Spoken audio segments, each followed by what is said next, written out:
think I used too much water. I'm going to add some chalk to that. And of course, what did I do? I sealed it up.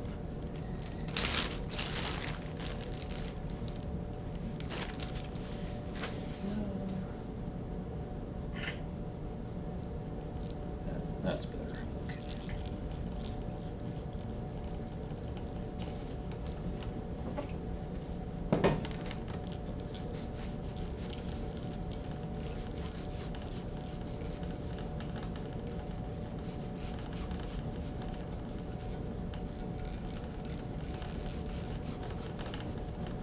So you see how it just breaks right there? I put water over it and it just breaks away from the edge of the mirror. You know that isn't clean there. And when I'm clean on the edges, that will just stay nice and milky, forming a nice water film all the way to the edge. That's how you know your mirror's clean.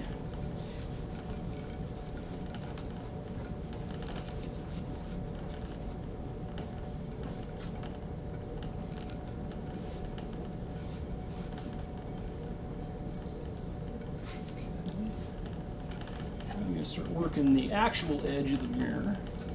Oh, I said I was going to do the back. And I'm going to do the back, not forgetting. Okay.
Remind me when we're done with this silver coating that we'll need to do a PMRT, the poor man's reflectivity test, or the photographically measured reflectivity of telescope.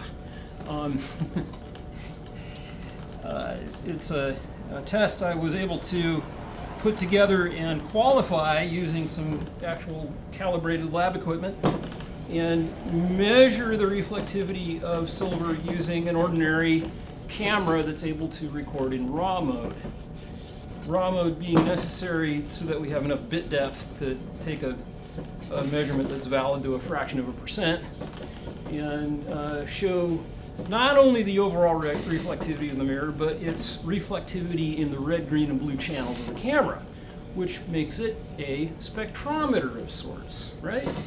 And using that, one can easily monitor over the life of the silver how it's tarnishing, because tarnish makes silver look yellow, right?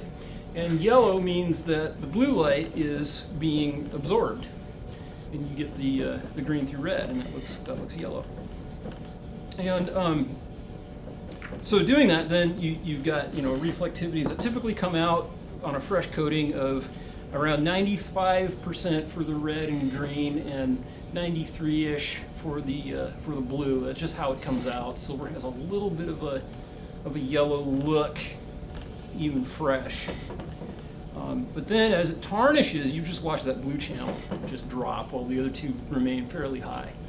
And so we'll see the blue drop down to 80%, and then it's time to recoat.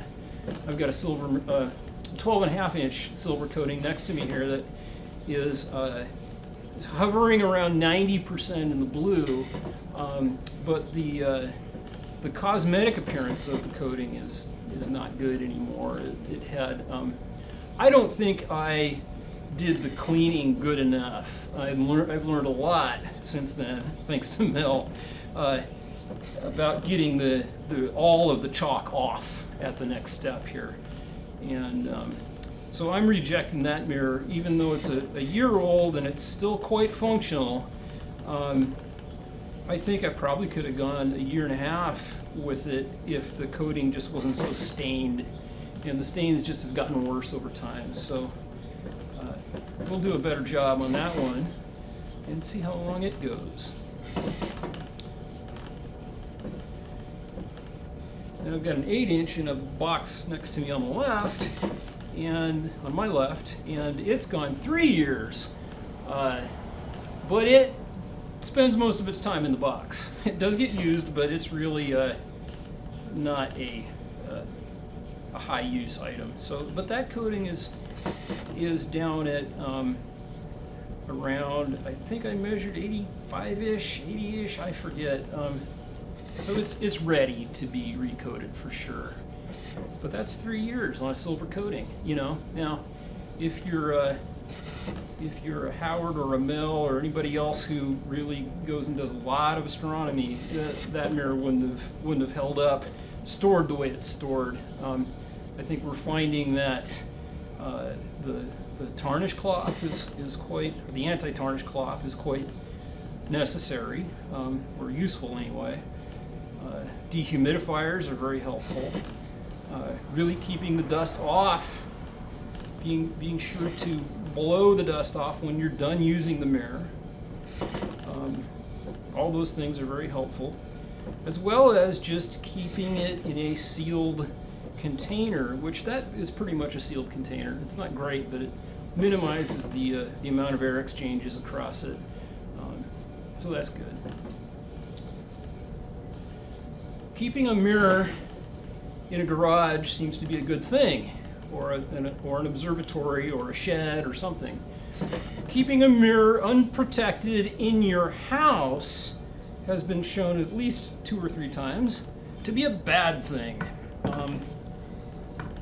Because I assume that there's just a lot more sulfur in a nice, sealed, environmentally friendly house where you don't have a lot of air exchanges with the outside world, right?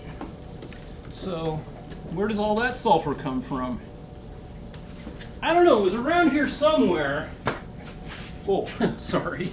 Add sound effect. Please don't.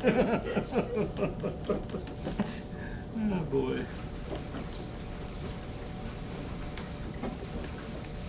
Well, this ought to be one clean mirror. I've never taken the time to clean the back of a mirror before. I'm only doing this because I know I put a lot of mineral spirits on the back of it. But why not? You know, when you're using a power tool to clean your mirror as opposed to a couple of little cotton balls, then go for it. Have at it. I'm not going to spend an hour on this mirror like I did on the 12-inch. I think that's going to be good. So it's time for a rinse. And let's see how we do this. I will put this down on the... Oh, you know what I want to do? Real quick. I'm actually polishing off the Teflon pads because they have silver residue on them from the previous spray. And I'll just give those a little rub down, get them white again. Whitish anyway, and make sure there's not a lot of standing silver on there from before. Yeah, sure enough, my finger looks a little silvery now. And the glove change. Okay. And then I just put my bare fingers on the thing. Ah. Okay. Oh, God.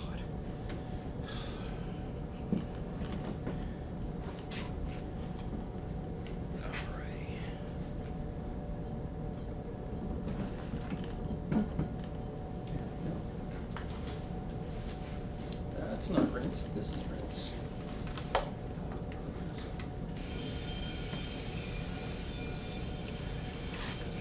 So I'll give the front and back a good rinse, and then I will get my gloves on and rinse and wipe and then follow up with yet another rinse. And there will be no chalk particles present on the glass anywhere before I spray that silver.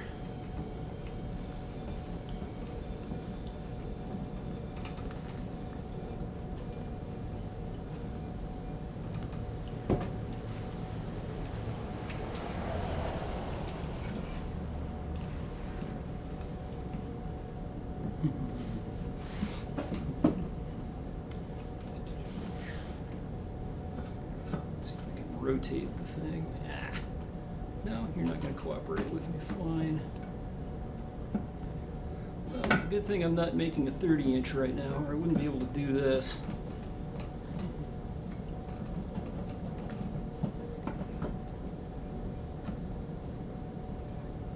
Oh God, I'm losing it. I'm losing control.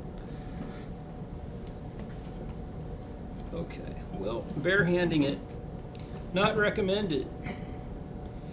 But when I'm done, I will know I'm done because it will pass the water film water break test. And if I'm not done, then I'll hit it with some more chalk. That's okay. I'm just gonna get a look at my overhead lights here. Excuse me. Okay.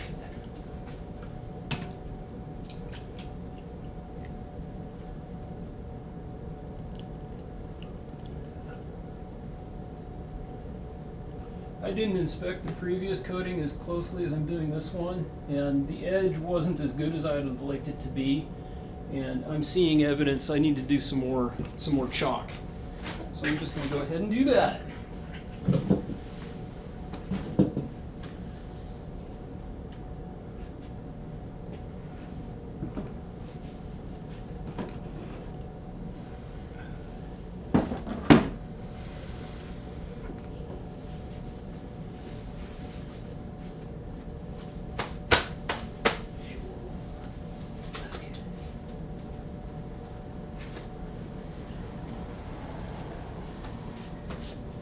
So I'm out of nitrile, but I got plenty of latex.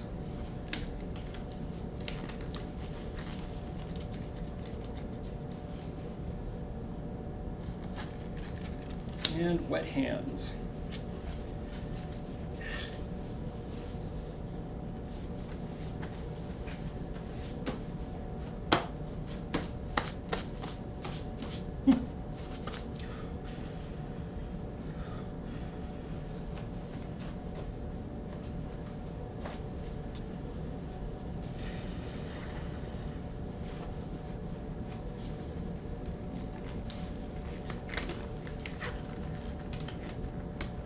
Being on camera does make me, does change my lab behavior.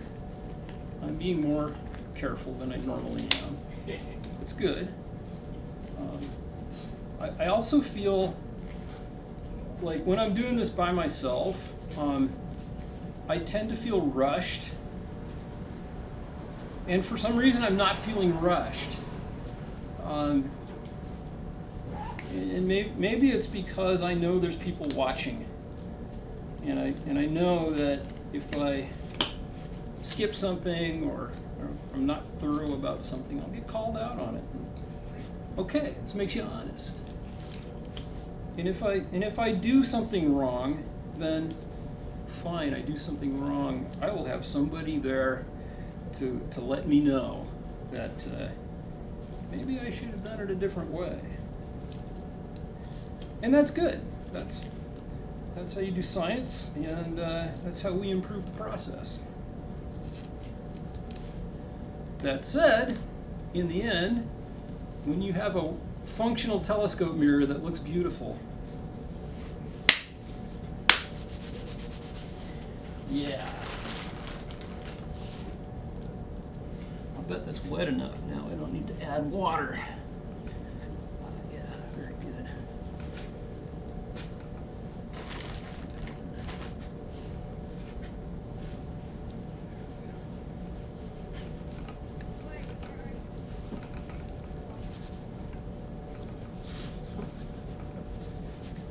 So I'm not interested in cleaning the center of the mirror. I'm just getting my slurry going. And then I'm going to work that edge.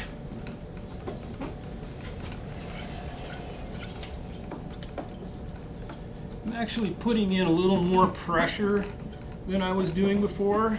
I really didn't have much pressure on the glass in the previous cleaning step with the nitrile glove. So I'm really going to work it this time. Just give it a good firm pressure. You can hear you can hear it squeak, so I'm pressing hard enough to cause it to squeak.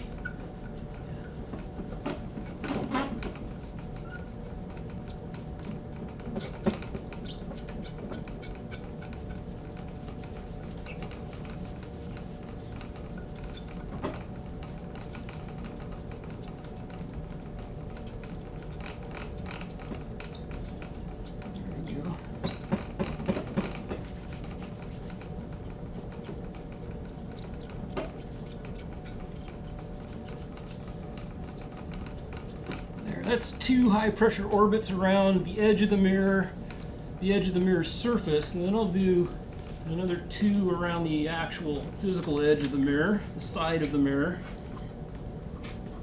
It's funny, we're using edge in 2 different ways.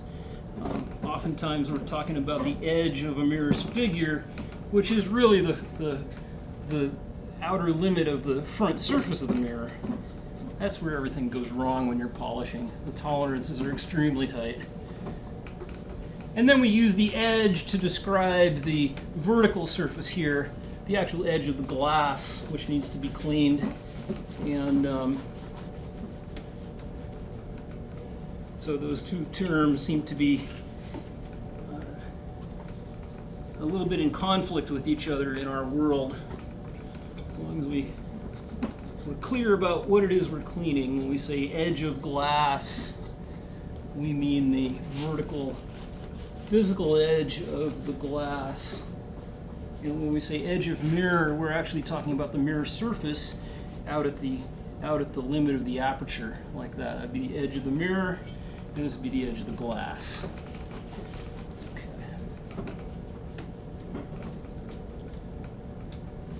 Of course, I'm cleaning the bevel too. That comes along for free. You really can't clean the edge without hitting the bevel as well. Very proud of my bevel on this mirror, both of them. They came to me with a much heavier bevel, which I can show you on the back side, which I didn't touch. Then, of course, as I flattened the surface, that bevel went away, and I had to continually add bevel back in, which I did using a diamond impregnated cloth, grinding cloth. And it made it round instead of a flat chamfer. It's more of a fillet. And it's real small, it's only about 1 millimeter. And I just like it. I think it's enough protection. I don't really care to overdo the bevel. Maybe I'll regret that later. We'll see, given my propensity to break glass. But okay, I'm happy with that. So that was 2 cleanings with chalk. Was not happy with how the water was rinsing on the first one. And the previous coating did have some edge issues, so this ought to fix them. And here I go. Stop it, Mr. Brown. Let's remember to keep